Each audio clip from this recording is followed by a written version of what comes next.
Hey everybody, it's Eddie J on Crypto.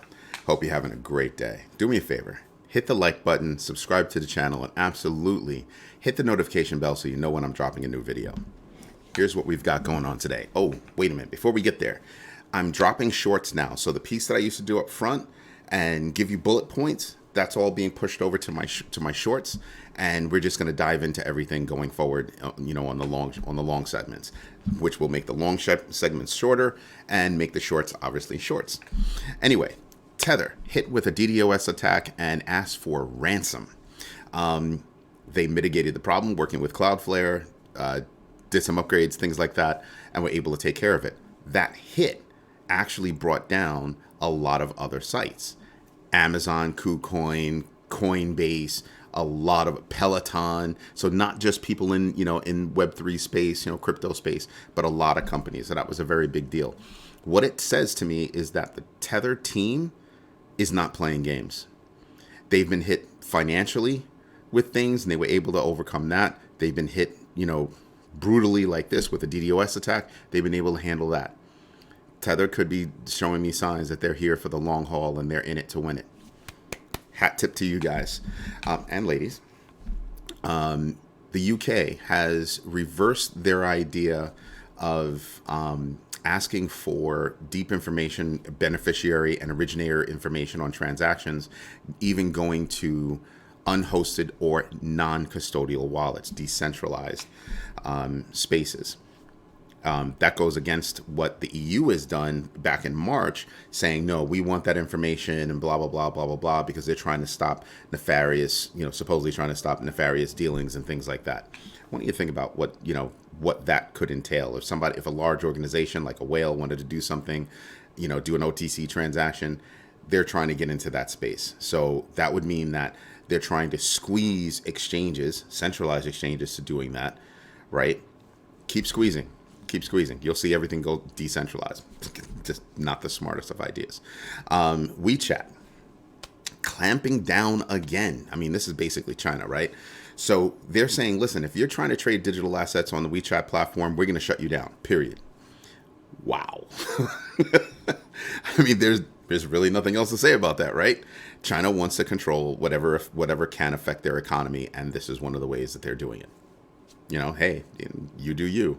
And a little bit of a sad note for me, Jay-Z and Jack Dorsey were trying to, teach people in the Marcy projects in New York City, about Bitcoin. And they've been catching a lot of flack from the very people that they're trying to, share this information with. I understand, project mentality, right? I'm a kid from the projects. I grew up, in New York City. So I understand what it means to have to spend every dime that you get, every penny that you get on rent and food, maybe clothing. I get it. I totally get it. Somebody made the suggestion of, well, if I had the extra money, I'd go bet on a basketball game because at least I know about the basketball game. I'm sitting back and I'm saying, but this is a long-term thing. You wonder how other people can make it. These are the ways that they're doing it. So if I had $10 to bet, take 5, go make your bet. Take the other 5, go do Bitcoin, go do crypto.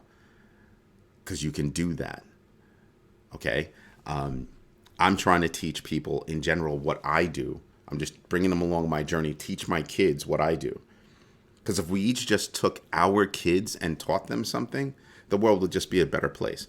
So I'm hoping that the people of Marcy Projects actually get what's really going on here. It's a different way of thinking, and I know it's difficult to make that change when you're on your daily grind, just trying to make ends meet and not always making them meet.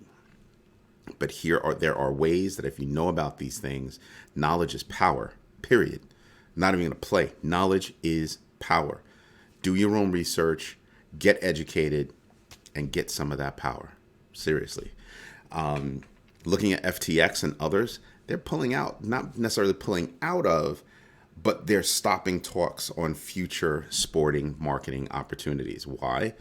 Market downturn, common sense, right? So, for instance, FTX was supposed to be dealing with a baseball team to get deeper. They already have a deal with MLB at the higher level, but they were trying to talk to teams to try to do some things there. And they said, we're going to pull back on that. Okay, pragmatic approach to, harder times. Good move. Hats off. So you're going to start to see a lot of those things. In a lot of talks that were happening, deals are falling through. Why? Because those crypto companies are pulling back saying, hey, maybe that's not what we should be doing right now. Cool beansies, cool beans. Cardano's Vasil upgrade is very close, but they need a few more days to get things right. And again, hat tip to the Cardano team. Time and time again, this team has shown me that they want to be as sure-footed as possible. Nothing is perfect, right? Nothing in this world is perfect. Sorry about that. Phone's ringing. Nothing in this world is perfect, but they're trying to be as perfect as they possibly can when they do these network upgrades. Awesome. You want to know who else is doing the same thing? VeChain. VeChain is stepping up with their VIP 220 feature, and now that's actually a really big deal. It's called proof of authority. It's going to speed up transaction times. It's going to offer more security. And you know what's even better? It'll have less of environmental impact, far less. These are all things that I sit back and I go, hat tip to all these teams that are taking the time to do the research, do the work, and do things that are actually going to do better for the community, for the environment, and for your actual project. Hat tip. So I'm expecting a lot from VeChain and Cardano. Actually, yes, I'm heavy and hard in both of them. So just saying. So if you want to say I'm a part of those communities, yes, I am. Quick note: did you notice that there's a coin, Shiba Inu, up 30%? We're going to get into the numbers right now because it's absolutely crazy. It's absolutely nuts.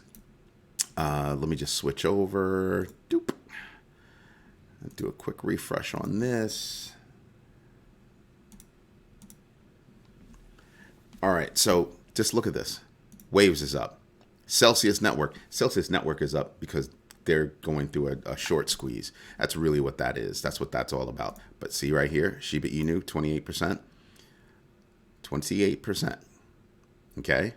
So they had 5 zeros. So they had 4 zeros, went back to 5 zeros, and now they're back to 4 zeros. So overnight, they shaved a zero. You could have been in the money with that. Yeah, I'm in. I was in. But you could have been making money with that. You should have been paying attention. Pay attention. Do your own research. They're a long way off from where I want them to be, where I need them to be. But Shiba, that team is making that. They're making moves. They're making moves. There are coins out there that are doing things. Pay attention to who's on the downside. There really is no downside. You know my 5% rule. There is no downside right now. But this because there's no downside today does not mean that there's not going to be downsides. It doesn't mean that they're already down. Everybody is off their all-time highs. Look at this. Everybody is off their all-time highs. Okay? Everybody. So when you start to see moves now, this is the time that you should be buying in. I'm buying in. If I were you, I'd be buying in. I'm not giving you financial advice. I am not a financial advisor. Do your own research. DYOR. I do it so I can grow my bag. That's what's up. Okay? Don't play games when it comes to your money. The Fear and Greed Index at 9. Remember, it dropped all the way down to 6. Now we're at 9. Still in single digits. But people are starting to see that things can move. A market economy, everybody's saying, oh, we're going to be in a recession. Yes, but I think growth is still going to be there. It's a different kind of economy than back in 2008.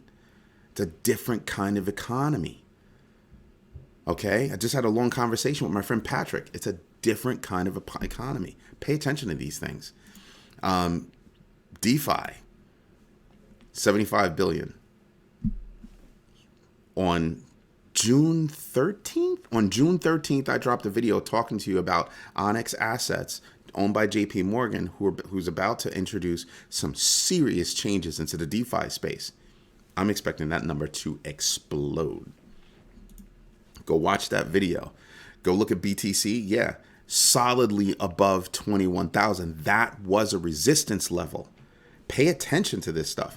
That was a big resistance level. Huge. Doesn't mean that we're making the moves. I mean, look at right here. That's where you want to be. That's where we want to be. We're not there yet. We're nowhere near there yet. But that's where. But look how close we are to getting there. Zoom out a little bit. This is how close we are to getting to this line. Let's leave it at this line. This is how close you are. And this is where we are today. So I'm just saying, there are things in the market that are actually going on that are good. You're starting to see bad projects fall down. That's what we want. Get rid of these stupid freaking projects. They're not doing anything except spreading out, possible investment. So now you're starting to see that kind of consolidation. Not enough, not nearly enough. There's still thousands of projects that are out there. Thousands. A lot of them are stupid. A lot of them really are stupid. Some of them are really good. But, we need that consolidation. We need some of those to fall off the market so that the strong can survive. Yeah, I believe in that. Let's just refresh this page. There you go. Oh, no. Come on, catch up. Let's go. It's almost there. It's thinking about it. Sorry about that. But see, ETH. Bitcoin is above 21. Ethereum is up above 1,000 solidly right now. Don't know if it's going to stay there. You have people like Kramer talking about, Bitcoin's going to go to 12,000. I read somebody else was talking about it's going to go to 12,000. I'm sitting back and I'm kind of going, talk to me after it hits 15, if it hits 15. I'm not seeing that yet. All right. But even with everything being solidly up right now, again, everything is so far away from their all-time highs. If you think, go watch that video from June 13th. If you think about what JP Morgan is about to do with Onyx assets and how they're going to be entering the DeFi space and with what they're entering that DeFi space with, it is nuts. It is absolutely nuts. Think about how much money is going to hit. It's going to be crazy. So I don't know about you, but I'm in. I am in a big way. I'm probably going to get some more Doge. I might get a little bit more VeChain. I'm already heavy in Cardano. I'm probably going to get heavy again. There are a few. I'm probably going to pick up some more SHIB. I'm going to wait for a small pullback and I'll get back in that again. I mean, I'm still in it, but I want to add. Algorand, I just went heavy on that. Stellar is something I'm thinking about getting heavy into again. I think I have very little Stellar, like almost non-conversational. But anyway, this is Eddie J on crypto. Take a look at my notes below because sometimes I don't say everything that's on my mind for the day. Sometimes I just write it down. But take a look at the notes. Also, hit the like button if you like what I'm doing. If you like the journey that me and my kids are on. Definitely subscribe to the channel. Lets me know that I'm doing the right thing, and absolutely hit the notification bell so that you know that I am dropping a new video. Have a great day. Bye-bye.